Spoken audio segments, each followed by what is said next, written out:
जब आप न्यूक्लियस पे जब डिस्टेंस देखते हैं तो आर के जो वैल्यू है वो जीरो होगा।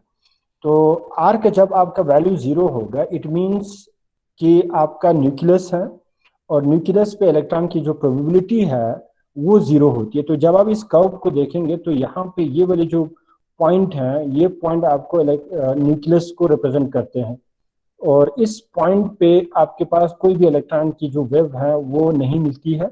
और जब आप न्यूक्लियस से दूर चले जाते हैं, जब आप डिस्टेंस को इंक्रीज करते हैं तो आपका जो इलेक्ट्रॉन प्रोबेबिलिटी जो है वो इंक्रीज होती जाती है, इंक्रीज हुआ इंक्रीज हुआ इंक्रीज हुआ इंक्रीज हुआ, एक ऐसा डिस्टेंस पहुंचती है जिस डिस्टेंस पे आपका जो इलेक्ट्रॉन की जो प्रोबेबिलिटी है, प्रोबेबिलिटी जो फैक्टर है वो इंक्रीज होती है, वो मैक्सिमम पे पहुंचती है।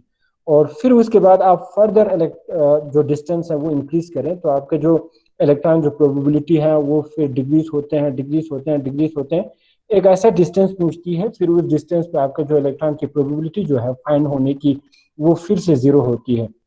तो जो वहां पे उस पॉइंट पे उस डिस्टेंस पे वेव फंक्शन जो है वो जीरो होता है, इलेक्ट्रॉन आपको नहीं मिलती है और उस पॉइंट को, उस रीजन को हम नाम दे देते हैं नोट।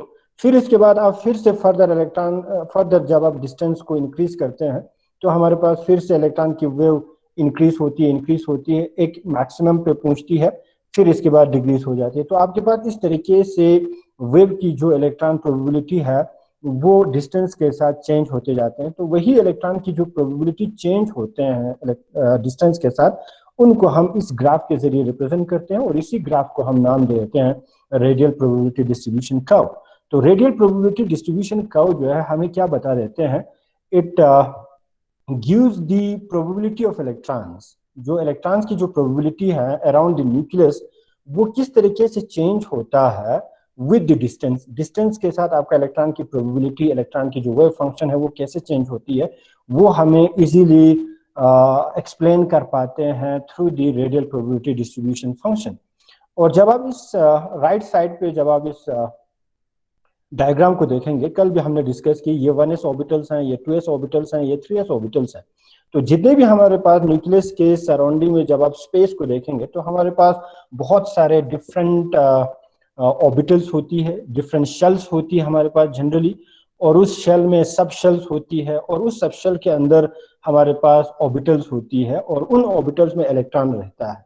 ओके, तो वन शेल मीन्स आपका जो ऑर्बिटल है वो वन शेल में है। जब भी आपके पास जितने भी आपके पास ऑर्बिटल्स हैं जिस पे आपका प्रिंसिपल क्वांटम नंबर 1 हो तो वो रिप्रेजेंट करते हैं वो सारे के सारे ऑर्बिटल्स या वो सारे के सारे सबशेल आपके वन शेल में है, पहला शेल में है, के शेल में है।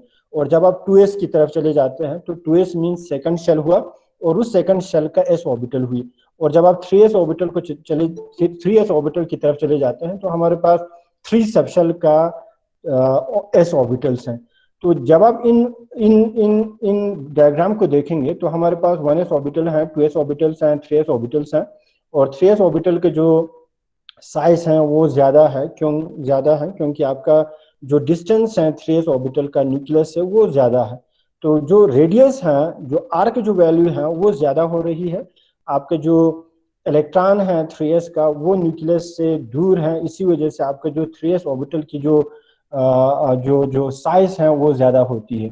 और साथ ही साथ जब आप 2s एंड 3s ऑर्बिटल को देखेंगे तो वहां पे कहीं ना कहीं एक रीजन आ जाते हैं, एक डिस्टेंस पे जहां पे इलेक्ट्रॉन की प्रोबेबिलिटी फाइंड होने की वो जीरो के बराबर होती है और इस तरीके के रीजन को हम नाम देते हैं नोट। और यही नोट जो है आप इस ग्राफ के जरिए रिप्रेजेंट कर सकते हैं। ये हमारे पास जो ग्राफ है, फर्स्ट ग्राफ जो कर्व है वो हमारे पास 1s ऑर्बिटल के हैं और 1s ऑर्बिटल में कोई भी ऐसे रीजन नहीं होती है जहां पे इलेक्ट्रॉन्स की प्रोबेबिलिटी जीरो होती है। तो 1s ऑर्बिटल में आपके पास कोई भी नोड नहीं है, क्योंकि 1s ऑर्बिटल मींस न्यूक्लियस के सराउंडिंग में जितने भी स्पेस हैं उन सारे के सारे स्पेस में इलेक्ट्रॉन की प्रोबेबिलिटी मिल जाता है। तो हमारे पास कोई भी नोड नहीं है। तो जब आप न्यूक्लियस से 1s ऑर्बिटल के एक्सट्रीम पे, 1s ऑर्बिटल के बाउंड्री तक जब आप देखते हैं न्यूक्लियस से 1s ऑर्बिटल तक, वहां पे आपको इलेक्ट्रॉन्स की प्रोबेबिलिटी मिल जाएंगे और इलेक्ट्रॉन की प्रोबेबिलिटी जो है न्यूक्लियस से इंक्रीज होता है, एक स्टेज पहुंचती है जहां पे मैक्सिमम होती है, फिर इसके बाद डिक्रीज हो जाती है। तो हमारे पास 1s ऑर्बिटल में कोई भी नोड नहीं है और इसका ग्राफ जो है वो ऐसे आएंगे, न्यूक्लियस है ये हमारे पास, न्यूक्लियस से इंक्रीज होगा, एक डिस्टेंस पे मैक्सिमम पहुंचती है, यहाँ पे इस वाली डिस्टेंस पे, फिर इसके बाद डिक्रीज होती है। And this is the radial probability distribution curve for 1s orbital. और जब आप 2s ऑर्बिटल को देखेंगे तो 2s ऑर्बिटल में हमारे पास एक नोड होता है, 1s और 2s के बीच में एक रीजन होती है जहां पे आपके इलेक्ट्रॉन की प्रोबेबिलिटी फाइंड होने की वो 0 के बराबर होती है। तो वो जो नोड है वो ऐसे रिप्रेजेंट करते हैं, जैसे यहाँ पे ये जो पॉइंट है वो न्यूक्लियस है, न्यूक्लियस पे हमारे पास इलेक्ट्रॉन की प्रोबेबिलिटी 0 होती है। फिर इसके बाद जब आपने डिस्टेंस को इंक्रीज किया तो इलेक्ट्रॉन की जो प्रोबेबिलिटी है, इलेक्ट्रॉन के जो वेव है वो इंक्रीज हुआ इंक्रीज हुआ इंक्रीज हुआ, एक मैक्सिमम पे पहुंची, फिर इसके बाद डिक्रीज हुआ। तो ये जो छोटा कर्व जो है वो 1s ऑर्बिटल को रिप्रेजेंट करते हैं। फिर 1s के बाद आपके पास 2s आ जाते हैं। और जब आप 2s ऑर्बिटल को 2s ऑर्बिटल की तरफ चले जाते हैं तो हमारे पास इस डिस्टेंस के बाद, इस डिस्टेंस पे आपके पास कोई भी इलेक्ट्रॉन की प्रोबेबिलिटी नहीं होती है, वहां पे जो वेव फंक्शन है वो 0 के बराबर होती है।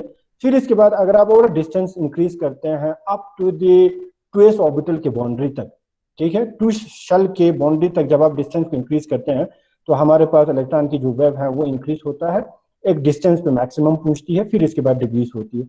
और जब आप इस कर्व को देखेंगे तो हमारे पास एक रीजन यहाँ पे बनते हैं, जिस रीजन पे इलेक्ट्रॉन की प्रोबेबिलिटी 0 है, और इसी रीजन को हमने नाम दे दिया नोडल रेडियल नोड, और जनरली हम रेडियल नोड कहते हैं इनको। और जब आप 3s 2p ऑर्बिटल्स को देखेंगे तो 2p ऑर्बिटल्स में हमने कल कैलकुलेट की कि 2p ऑर्बिटल्स में हमारे पास जो रेडियल नोड है वो कितना होती है, क्योंकि 2p ऑर्बिटल में जो रेडियल नोड है वो 0 के बराबर होती है। एंगुलर नोड बेशक है, लेकिन हम एंगुलर नोड जो है इस रेडियल प्रोबेबिलिटी डिस्ट्रीब्यूशन कर्व में नहीं दिखाते हैं, क्योंकि ये जो कर्व है वो कंसर्न है only and only with respect to the distance, इसीलिए इसका नाम पड़ा गया है रेडियल, रेडियस पे डिपेंड करते हैं, ठीक है। तो जो एंगुलर नोड है वो रेडियस पे डिपेंड ही नहीं करते हैं। तो जो रेडियल प्रोबेबिलिटी डिस्ट्रीब्यूशन कर्व है इसमें हम सिर्फ और सिर्फ रेडियस के साथ जो इलेक्ट्रॉन की वेव है, डिस्टेंस के साथ जो इलेक्ट्रॉन की वेव है कैसे वो चेंज होती है इसको हम डिटरमिन करते हैं। तो 2p ऑर्बिटल में आपके पास कोई भी नोड्स नहीं होती, इसीलिए 2p ऑर्बिटल्स का जब आप रेडियल डिस्ट्रीब्यूशन कर्व को आप प्लॉट करते हैं तो हमारे पास माइक माइक म्यूट कर लो। तो हमारे पास जो कर्व है वो 1s ऑर्बिटल की तरह ही होती है, जहां पे कोई भी नोड्स नहीं है। ये न्यूक्लियस है, न्यूक्लियस पे 0 है, फिर इसके बाद आपने डिस्टेंस इंक्रीज किया, आर का वैल्यू इंक्रीज किया, तो आपका जो रेडियल वेव फंक्शन है वो इंक्रीज हुआ इंक्रीज हुआ इंक्रीज हुआ और यहाँ पे पहुंच गए, ठीक है। और इस वाले पॉइंट पे, इस वाले डिस्टेंस पे आपका जो रेडियल प्रोबेबिलिटी जो फैक्टर है, रेडियल प्रोबेबिलिटी जो डिस्ट्रीब्यूशन है वो मैक्सिमम है, ओके। फिर इसके बाद फर्दर जब आप डिस्टेंस को इंक्रीज करते हैं तो रेडियल प्रोबेबिलिटी डिस्ट्रीब्यूशन जो है वो डिक्रीज होती है। तो जहां पे आपका radial probability of electrons, radial probability of electrons या इलेक्ट्रॉन की डेंसिटी जो है वो मैक्सिमम हो, उस डिस्टेंस को हम नाम देते हैं बोर डिस्टेंस। तो यहाँ पे जब आप देखेंगे ये मैक्सिमम है, और इस मैक्सिमम से जब आप एक परपेंडिकुलर ड्रा करेंगे तो वो डिस्टेंस पे यहाँ पे कट करेंगे, और यहां से इस न्यूक्लियस के बीच के जो डिस्टेंस है इस डिस्टेंस को हम नाम देते हैं Bohr radius or most probable radius. तो Bohr distance or more probable radius हम किसे कहते हैं, वो वाली डिस्टेंस न्यूक्लियस से वो डिस्टेंस जहां पे आपके इलेक्ट्रॉन डेंसिटी मैक्सिमम हो, जहां पे आपके इलेक्ट्रॉन्स की प्रोबेबिलिटी मैक्सिमम हो, उस डिस्टेंस को हम नाम देते हैं बोर डिस्टेंस। तो इस तरीके से हम जितने भी आपके पास एटॉमिक ऑर्बिटल्स हैं उन सारे के सारे एटॉमिक ऑर्बिटल्स की रेडियल प्रोबेबिलिटी डिस्ट्रीब्यूशन का हम जनरेट कर सकते हैं, हम प्लॉट कर सकते हैं। लेकिन इसके लिए आपको क्या चाहिए, आपको रेडियल नोड्स उन ऑर्बिटल्स का आपको पता होनी चाहिए। 1s में कितनी रेडियल नोड है, 2s में कितनी रेडियल नोड है, 3s में 3p and so on and so on, okay. तो this is one of the example of the radial probability distribution curve, जिसमें हमारे पास बहुत सारे ऑर्बिटल्स मैंने यहाँ पे शो किया हुआ है। One is the 1s orbital, 1s orbital में कोई भी रेडियल नोड नहीं है, इसीलिए हमें यहाँ पे कोई भी नोड नजर नहीं आते हैं। आपको डायरेक्ट जो है एक इलेक्ट्रॉन की जो वेव फंक्शन है वो रेडियस के साथ इंक्रीज होते नजर आ रहे हैं और एक मैक्सिमम पे पहुंच रहे हैं, फिर इसके बाद डिक्रीज हो गए। तो this is the radial probability distribution curve for 1s orbital. और जब आप 2s ऑर्बिटल पे चले जाते हैं तो 2s orbital means 2s orbital से पहले आपके पास एक 1s ऑर्बिटल आ जाते हैं।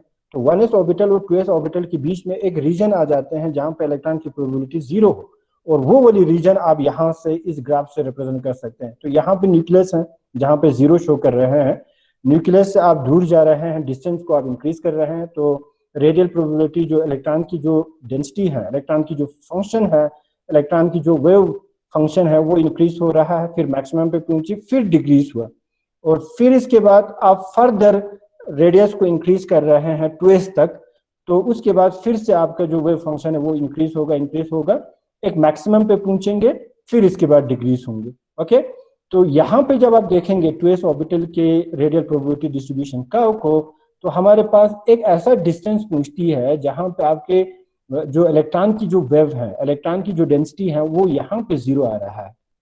ओके, तो एक नोड आ गया हमारे पास, क्योंकि 2s में हमारे पास एक नोड होता है, तो वो जो नोड है ये रिप्रेजेंट कर रहे हैं। और 2s के लिए जो बोर रेडियस है वो कौन सा होगा, वो ये वाला होगा। इस जो मैक्सिमम प्रोबेबिलिटी है आपके इलेक्ट्रॉन्स की, वो मैक्सिमम प्रोबेबिलिटी इस वाले रेडियस पे आ रहा है, तकरीबन 2.8 के करीब आ रहा है। तो 2.8 0 से लेके 2.8 वाला डिस्टेंस मींस 2.8 जो डिस्टेंस है वो है, उसे हम नाम देते हैं Bohr radius, or probable radius. तो 2s के लिए बोर रेडियस जो है वो 2.8 है। और जब आप 3s ऑर्बिटल को तरफ चले जाते हैं तो 3s ऑर्बिटल 2s के बाद होंगे, क्योंकि प्रिंसिपल क्वांटम नंबर ज्यादा है 2 से 3 का, 3s का 3 शेल का है, तो न्यूक्लियस से और दूर होगा। और जब आप 3s ऑर्बिटल्स को देखेंगे तो 3s ऑर्बिटल में हमारे पास 2 नोड होंगे, एक 1s और 2s के बीच का नोड, फिर 2s और 3 के बीच में भी और एक नोड आ जाते हैं। ओके, तो वही जो नोड्स हैं हम इस रेडियल प्रोबेबिलिटी डिस्ट्रीब्यूशन कर्व से रिप्रेजेंट कर सकते हैं। 0 इज द न्यूक्लियस, न्यूक्लियस से हमने इंक्रीज किया, एक मैक्सिमम पे पहुंची, दिस इज द 1s, फिर इसके बाद एक डिक्रीज पहुंची, तो ये एक नोड हुआ, फिर इसके बाद इंक्रीज हुआ, एक मैक्सिमम पे पहुंची, तो ये वाली जो कर्व है वो 2s को रिप्रेजेंट कर रहे हैं। फिर इसके बाद आपने फिर से इंक्रीज किया रेडियस को, कहां तक, 3s ऑर्बिटल के बाउंड्री तक, तो वहां पे आपका इलेक्ट्रॉन जो है फिर से डिक्रीज हो रहे हैं। इस 4 पे आपका इलेक्ट्रॉन की डेंसिटी 0 है, और ये और एक नोड है, ये जो 4 पे आपका इलेक्ट्रॉन की डेंसिटी जो है वो 0 आ रहा है, जिसे हम नोड कहेंगे। तो एक नोड ये हुआ 3s ऑर्बिटल का, दूसरा नोड ये हुआ, ठीक है। फिर इसके बाद आप फर्दर इंक्रीज करते हैं रेडियस को, 3s ऑर्बिटल के बाउंड्री तक ले जाते हैं, तो उस वक्त आपका जो रेडियल वेव फंक्शन है, आपका इलेक्ट्रॉन की जो डेंसिटी है वो इंक्रीज होती है, एक मैक्सिमम पे पहुंचती है, corresponding to that of the तकरीबन 6.5। जब आप यहाँ देखेंगे तो 6.5 पे आपका जो इलेक्ट्रॉन की डेंसिटी है वो मैक्सिमम है। तो 6.5 जो है इस 3s के लिए बोर रेडियस है, प्रोबेबल रेडियस है, समझ रहे हैं। फिर इसके बाद आप जब फर्दर इलेक्ट्रॉन की रेडियस को इंक्रीज करते हैं तो आपका जो इलेक्ट्रॉन डेंसिटी है वो डिक्रीज हो जाती है। तो ये कर्व जो है वो आपके पास 3s ऑर्बिटल का है। सेम उसी तरह 4s ऑर्बिटल को भी आप देख सकते हैं। तो जब आप 4s ऑर्बिटल को देखेंगे तो हमारे पास सेम यही होगा, 1s का ये वाला एक नोड आएगा, फिर इसके बाद 2s के बाद और एक नोड आएगा, फिर 3s होंगे हमारे पास, फिर इसके बाद और इंक्रीज होगा, एक मैक्सिमम पे पहुंचेंगे, फिर डिक्रीज होंगे। तो 4s में आपके पास 3 नोड आएंगे, एक 4s और 3s के बीच में इलेक्ट्रॉन की डेंसिटी वाला नोड, फिर 3s और 2s के बीच में ये वाला जो नोड, और 2s और 1s के बीच में और एक नोड आएंगे। ओके, एंड सेकंड हमारे पास है 2p ऑर्बिटल। और जब आपने कल कैलकुलेशन दिखाया नोड हम कैसे निकालते हैं, रेडियल नोड हम कैसे निकालते हैं, तो हम n-l-1 फॉर्मूले यूज करके नोड को कैलकुलेट कर सकते हैं, ठीक है। Where n is the principal quantum number, इस वाले ऑर्बिटल के साथ कौन सी प्रिंसिपल क्वांटम नंबर है, कौन सी शेल का ये ऑर्बिटल है, तो 2 शेल का है, n की जगह पे 2 आ गया। p के लिए l का वैल्यू 1 आते हैं, 2 - 1 हो गया n-1 फॉर्मूले का, तो 2 - 2 हुआ इज इक्वल टू 0। तो 2p के लिए आपके पास कोई भी नोड्स नहीं आते हैं। तो जब आप 2p ऑर्बिटल का रेडियल प्रोबेबिलिटी डिस्ट्रीब्यूशन कर्व निकालेंगे तो ऐसे दिखाएंगे आप, ये 0 है जो न्यूक्लियस है, न्यूक्लियस से जब आप रेडियस को इंक्रीज करते हैं कहां तक, 2p ऑर्बिटल के बाउंड्री तक, तो आपके पास उस न्यूक्लियस और 2p ऑर्बिटल के बीच के स्पेस में इलेक्ट्रॉन्स की जो वेव है वो कैसे शिफ्ट हो रहा है, वो कैसे चेंज हो रहा है। न्यूक्लियस से इंक्रीज होता है इलेक्ट्रॉन की डेंसिटी, यहाँ पे एक रेडियस पहुंचती है, एक डिस्टेंस आ जाते हैं जिस पे आपका इलेक्ट्रॉन की जो प्रोबेबिलिटी है वो मैक्सिमम होती है, फिर इसके बाद डिक्रीज होती है।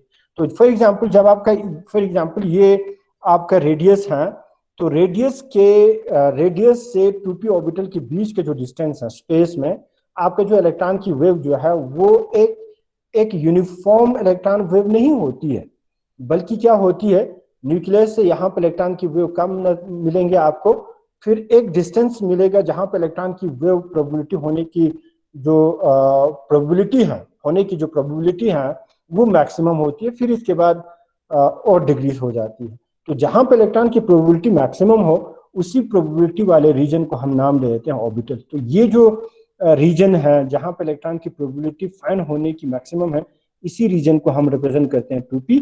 और 2p में आपके पास कोई भी नोट्स नहीं है, इसीलिए हमें ग्राफ में भी नोट्स नजर नहीं आते हैं। और जब आप 3p की तरफ चले जाते हैं तो हमारे पास 3p में एक रेडियल नोट होती है, 3 - 1 हो गया, 3 - 2 हो गया, तो एक नोट आ गया।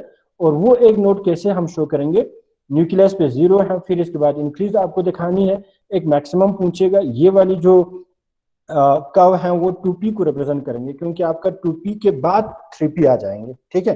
तो न्यूक्लियस के जब आप स्पेस में देखेंगे तो 3p जो है वो यहाँ पे होगा, 2p यहाँ पे होगा, 2p और 3p के बीच में भी एक रीजन आ जाते हैं जहां पर इलेक्ट्रॉन की डेंसिटी 0 होती है। तो ये वाली जो रीजन है जहां पर इलेक्ट्रॉन की डेंसिटी 0 है, ये जो कर्व है जहां पर इलेक्ट्रॉन की डेंसिटी मिल रहा है, ये 2p को रिप्रेजेंट कर रहा है। फिर इसके बाद आप डिस्टेंस को इंक्रीज कर रहे हैं कहां तक, 3p ऑर्बिटल के बाउंड्री तक। तो वहां पे आपको क्या होगा, फिर से इलेक्ट्रॉन की डेंसिटी इंक्रीज होंगे, एक मैक्सिमम पे पहुंचेंगे जहां पे इलेक्ट्रॉन की डेंसिटी बहुत मैक्सिमम है, फिर इसके बाद डिक्रीज होंगे। और ये वाली जो कर्व है वो आपको रिप्रेजेंट करते हैं 3p ऑर्बिटल्स का। सेम उसी तरह अगर आप 3d ऑर्बिटल्स को देखेंगे तो 3d ऑर्बिटल में हमारे पास फिर से कोई भी नोट नहीं होती है, क्योंकि d का जो l वैल्यू है वो 2 होता है। तो n - l - 1, n की जगह पे 3 डाला आपने, माइनस l की जगह पे 2 डाला, -1 हुआ, तो -2 and -1 मीन्स -3, 3 - 3 = 0 हुआ। तो 3d ऑर्बिटल में कोई भी रेडियल नोड नहीं है, तो आप इसका जो कर्व है वो ऐसे ही शो करेंगे, ठीक है। 0, फिर इंक्रीज हुआ, मैक्सिमम पे पहुंची, फिर डिक्रीज हुआ। तो this is the radial probability distribution curve for 1s 2s 3s 2p and 3p and 3d। इस तरीके से आपके पास जितने भी ऑर्बिटल्स हैं, ठीक है, 4s हैं, 5d हैं, 6s हैं, 4f हैं, जितने भी एटॉमिक ऑर्बिटल्स हैं, उन सारे के सारे एटॉमिक ऑर्बिटल्स का आप ऐसे ही रेडियल प्रोबेबिलिटी डिस्ट्रीब्यूशन का आप प्लॉट कर सकते हैं। और जब आप यहाँ देखेंगे 2s orbitals and 2p orbital का ये रेडियल प्रोबेबिलिटी डिस्ट्रीब्यूशन कर्व है, 2p ऑर्बिटल में हमारे पास कोई भी नोड्स नहीं है, तो ऐसे ही एक कर्व बनेंगे। 2s के लिए हमारे पास एक नोड आते हैं, तो एक छोटा सा इलेक्ट्रॉन की वेव हमें मिल जाता है, फिर इसके बाद एक रीजन आ जाते हैं एक डिस्टेंस पे, और वहां पे 0 होगा, फिर इसके बाद एक मैक्सिमम प्रोबेबिलिटी ऑफ इलेक्ट्रॉन्स होती है। तो ये हमारे पास 2s ऑर्बिटल का रेडियल प्रोबेबिलिटी डिस्ट्रीब्यूशन कर्व है। और जब आप 2s एंड 2p कर्व के हाइट को जब आप देखेंगे तो तकरीबन आपका जो हाइट है वो तकरीबन सेम है। तो 2s ऑर्बिटल्स और 2p ऑर्बिटल्स का जो मैक्सिमम प्रोबेबिलिटी है वो सेम है, ठीक है। जब आप डिस्टेंस देखेंगे ना 2s एंड 2p ऑर्बिटल का, यहां से यहां most probable distance, board distance, और यहां से लेके यहां तक का जो डिस्टेंस है वो डिस्टेंस तकरीबन सेम होती है। और जब डिस्टेंस सेम होती है तो आपका जो 2s ऑर्बिटल और 2p ऑर्बिटल्स हैं वो न्यूक्लियस से क्या होगा, एक ही डिस्टेंस पे होगा, ठीक है। और हम वो इजीली भी इन्फर कर सकते हैं, जैसे ये s ऑर्बिटल है 2 शेल का, p ऑर्बिटल भी 2 शेल का है, तो दोनों ऑर्बिटल जो है वो p शेल का ही है। तो शेल का न्यूक्लियस से एक पर्टिकुलर शेल का जो डिस्टेंस है वो सेम होंगे ना। तो उसी ही शेल में आपके पास 2 डिफरेंट ऑर्बिटल हैं, एक 2s वाला ऑर्बिटल है, दूसरा 2p वाला ऑर्बिटल है। इसीलिए 2s ऑर्बिटल और 2p ऑर्बिटल के बीच के जो डिस्टेंस है, जो बोर रेडियस है, वो सेम होती है, ठीक है। और इनका जब आप 1s ऑर्बिटल के साथ कंपेयर करते हैं तो ये जो हम्ब है, ये जो कर्व है वो 1s ऑर्बिटल का है। तो 1s ऑर्बिटल आपके न्यूक्लियस से नजदीक होंगे क्योंकि 1 शेल का है वो, और 1 शेल का है, तो इस 1s ऑर्बिटल के बोर रेडियस, न्यूक्लियस से 1s के बीच के जो डिस्टेंस है जहां पर मैक्सिमम प्रोबेबिलिटी है वो कम है, इसीलिए 1s ऑर्बिटल के बोर रेडियस कम होगा, 2s और 2p के बोर रेडियस जो है वो तकरीबन सेम होती है। एक सेकंड इनके जो मैक्सिमम प्रोबेबिलिटी देख लेते हैं तो वो तकरीबन सेम ही है। तो इसी को मैं यहाँ पे इस सेकंड कर्व से मैं आपको समझाने की कोशिश कर रहा हूँ। ये जो येलो आपके पास कर्व है जिसमें कोई भी नोड नजर नहीं आ रहे हैं, ये 2p ऑर्बिटल्स का है। और जो ब्लू कर्व है वो आपके पास 2s ऑर्बिटल के हैं, क्योंकि 2s ऑर्बिटल में आपके पास एक नोड होती है और ये नोड ये रिप्रेजेंट कर रहा है। तो ये जो छोटा सा जो हम है, छोटा सा जो आपके पास कर्व है वो 1s का है। फिर 1s के बाद आपका इलेक्ट्रॉन की जो प्रोबेबिलिटी है वो डिक्रीज होता है, एक डिस्टेंस पे 0 पे पहुंचती है, फिर इसके बाद इंक्रीज होती है। तो ये वाली जो कर्व है वो 2s का कर्व है जहां पे इलेक्ट्रॉन की प्रोबेबिलिटी मैक्सिमम है। तो 2s के इलेक्ट्रॉन की प्रोबेबिलिटी और 2p के इलेक्ट्रॉन की प्रोबेबिलिटी जो है वो तकरीबन क्या है, वो सेम है। समझ रहे हैं? जितना आपको 2s में इलेक्ट्रॉन की प्रोबेबिलिटी मिलेंगे उतनी ही तकरीबन उतनी ही डिस्टेंस पे आपको 2p ऑर्बिटल के भी इलेक्ट्रॉन्स की डेंसिटी आप शो करेंगे। तो 2s एंड 2p का अगर आप कपल करके combined radial probability distribution curve दिखाएंगे तो आपको ऐसे ही दिखाना है, क्योंकि 2s एंड 2p ऑर्बिटल एक ही शेल का है, इसीलिए इनका बोर रेडियस भी तकरीबन सेम होती है। अब इसको समझाने के लिए थोड़ा सा दूर दूर शो कर रहा हूँ, ये थोड़ा सा दूर है और ये थोड़ी सी नजदीक पे है आपका। लेकिन एक्चुअल में 2s और 2p के जो रेडियस है, जब आप यहाँ से जहाँ पे आपका मैक्सिमम है इलेक्ट्रॉन की प्रोबेबिलिटी, वहां से अगर आप एक परपेंडिकुलर ड्रा करेंगे तो ये तकरीबन 4.8 के करीब आ रहा है, 5 से थोड़ा सा नजदीक, ये आपको 5 पे आ रहा है। तो तकरीबन बोर रेडियस जो है वो 2s एंड 2p के लिए सेम है। एक सेकंड आपका जो मैक्सिमम प्रोबेबिलिटी है वो 2s और 2p के लिए दोनों का सेम है, इसीलिए इन दोनों का कर्व का जो पीक है आपको तकरीबन सेम डिस्टेंस पे आपको शो करनी है। किसी ने अपना माइक जो है वो ऑन करके रखा हुआ है, उसको बंद कर लीजिएगा प्लीज।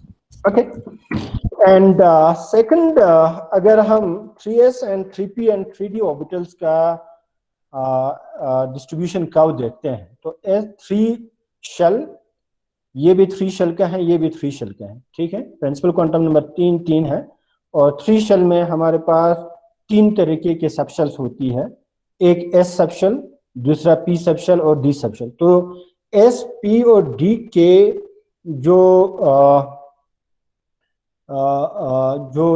साइज होंगे वो तकरीबन सेम होंगे न्यूक्लियस से, डिस्टेंस से, ठीक है। लेकिन जब आप प्रोबेबिलिटी डिस्ट्रीब्यूशन कर्व को देखेंगे तो हमारे पास जो डिस्टेंस है वो 3s एंड 3p के तकरीबन सेम है। The distance of maximum probability of 3s and 3p, 3s और 3p के जो मैक्सिमम प्रोबेबिलिटी है वो तकरीबन सेम है और इनके जो डिस्टेंस है वो भी सेम, थोड़ा सा नजदीक पे आ रहा है। लेकिन आपके पास जो 3d ऑर्बिटल्स हैं, ठीक है, वो 3d ऑर्बिटल्स न्यूक्लियस के थोड़ा सा नजदीक आ जाते हैं, इसीलिए 3d ऑर्बिटल के जो डिस्टेंस है वो कम है। जब आप बोर रेडियस निकालेंगे तो ये 5.4 के करीब है और ये हमारे पास है तकरीबन 11, 12, 13 के करीब, समझ रहे हैं, ठीक है। तो 3s एंड 3p न्यूक्लियस से थोड़ा सा दूर पे रहेंगे और 3d जो है वो थोड़ा सा न्यूक्लियस के नजदीक होंगे। आप यूं कह सकते हैं जैसे आपके पास ये न्यूक्लियस है और ये है आपके पास शेल, ठीक है, G3 शेल, KLM वाला शेल, M शेल, जिसमें आपके पास एक S ऑर्बिटल है, S सबशेल है, P सबशेल है और D सबशेल, ठीक है। अब इनके जो इलेक्ट्रॉन की जो प्रोबेबिलिटी है वो क्या होंगे, वो थोड़ा सा डिफरेंट होंगे। डी वाले सबशेल का जो मैक्सिमम प्रोबेबिलिटी है इलेक्ट्रॉन फाइंड होने की वो तकरीबन न्यूक्लियस के नजदीक होता है, 3s और 3p का थोड़ा सा दूर होता है एज कम्पेयर टू 3d, और इनका जो मैक्सिमम प्रोबेबिलिटी है वो सेम भी होती है। जब आप इनका हाइट देखते हैं तो वो सेम है, 3d का हाइट ज्यादा है, तो 3d में इलेक्ट्रॉन की प्रोबेबिलिटी जो है वो मैक्सिमम ज्यादा होती है as compare to 3s and 3p, but the distance from the nucleus से जो डिस्टेंस है आपका 3s और 3p का वो तकरीबन सेम है। तो 3s एंड 3p का जो बोर रेडियस है, जिसे आप मोस्ट प्रोबेबल रेडियस कहते हैं, वो तकरीबन सेम होता है और 3d का कम होती है as compare to that of the 3s and 3p। ये हमारे पास है फिर से कुछ orbitals, 1s orbitals, 2s orbitals and 2p orbitals जिसको हमने डिस्कस की। 1s ऑर्बिटल में कोई भी आपके पास नोड नहीं है तो कर्व ऐसे ही आएंगे। 2s में एक नोड है इसीलिए यहाँ पे एक नोड रिप्रेजेंट कर रहा हूँ, और 2p में हमारे पास कोई भी नोड्स नहीं है, ठीक है। और ये और रेडियल प्रोबेबिलिटी डिस्ट्रीब्यूशन कर्व है हमारे पास जो कंबाइंड फॉर्म में है। अब आप कंबाइंड फॉर्म में भी शो कर सकते हैं या आप सिंगल सिंगल भी शो कर सकते हैं। फॉर एग्जांपल आपको एग्जाम में पूछा गया हो radial draw the radial probability distribution curve of 1s 2s and 2p, तो 1s 2s एंड 2p को आप कंबाइंड फॉर्म में भी शो कर सकते हैं या आप इस तरीके से अलग अलग भी शो कर सकते हैं, ठीक है। ओके, तो 1s है ये वाला जहां पे आपको कोई भी नोट नहीं है, रेड में रिप्रेजेंट कर रहा हूँ, रेड से रिप्रेजेंट कर रहे हैं। फिर इसके बाद 2p को देखेंगे आप, 2p में भी कोई भी नोट नहीं है। जब आप 2s में देखेंगे तो 2s में एक नोट है यहाँ पे ये वाला। फिर 3d में हमारे पास कोई भी नोट नहीं है। अब डिस्टेंस को जब आप देखेंगे तो ये दूर होते जा रहा है, 1s नजदीक है, फिर 2s और 2p इन दोनों का तकरीबन नजदीक नजदीक पे है। फिर इसके बाद 3d का और डिस्टेंस इंक्रीज हुआ, 3p और 3s का और डिस्टेंस इंक्रीज हुआ, समझ रहे हैं। तो 3s का ये वाला कर्व है और 3p का ये वाला कर्व है। तो इस तरीके से आप कंबाइंड एटॉमिक ऑर्बिटल्स का रेडियल प्रोबेबिलिटी डिस्ट्रीब्यूशन कर्व आप शो कर सकते हैं। और अगर आप और एक एग्जांपल देखेंगे तो हमारे पास this is the radial probability distribution curve. फिर से हम रेडियल प्रोबेबिलिटी डिस्ट्रीब्यूशन कर्व देख रहे हैं, और ये 1s ऑर्बिटल्स हैं, कोई भी नोट नहीं है, स्फेरिकल है हमारे पास। तो रेड जो कर्व है वो 1s ऑर्बिटल का है। फिर जो ब्लू है आपके पास ये वाला रेड 1s, फिर इसके बाद ये जो है नोड, फिर इसके बाद आपके पास ये ब्लू है जहां पे इलेक्ट्रॉन की डेंसिटी मैक्सिमम है। तो ये ब्लू जो है रिप्रेजेंट कर रहे हैं 2s, ठीक है। इंक्रीज हुआ, फिर एक नोड आ गया, फिर एक रीजन आ गया इस डिस्टेंस पे जिसे हम नोट कहेंगे, फिर हमारे पास मैक्सिमम प्रोबेबिलिटी आएंगे। तो ये वाला हमारे पास 2s ऑर्बिटल का हुई। और जब आप 3s ऑर्बिटल को देखेंगे तो ये येलो लाइन से रिप्रेजेंट कर रहे हैं। तो 3s और 2s के बीच में भी और आपके पास एक रीजन होती है जिसे मैं व्हाइट कलर से रिप्रेजेंट कर रहा हूँ। ये ऐसे रीजन है जहां पर इलेक्ट्रॉन्स की प्रोबेबिलिटी फिर से 0 होती है। तो हमारे पास 3s में दो नोट हैं, एक 1s और 2s के बीच का नोड, फिर 2s और 3s के बीच का नोड। तो आपको दो नोड दिखाना है, तो यही दो नोड यहाँ पे शो कर रहे हैं ऐसे। फिर एक नोड ये वाला, फिर ये 2s का हो गया, फिर 2s के बाद फिर हमारे पास और एक नोड आ जाते हैं, फिर 3s का ऑर्बिटल। तो जब आप 3s का ऑर्बिटल शो करेंगे तो आपको 1s और 2s का भी आपको इसी में इंक्लूड करना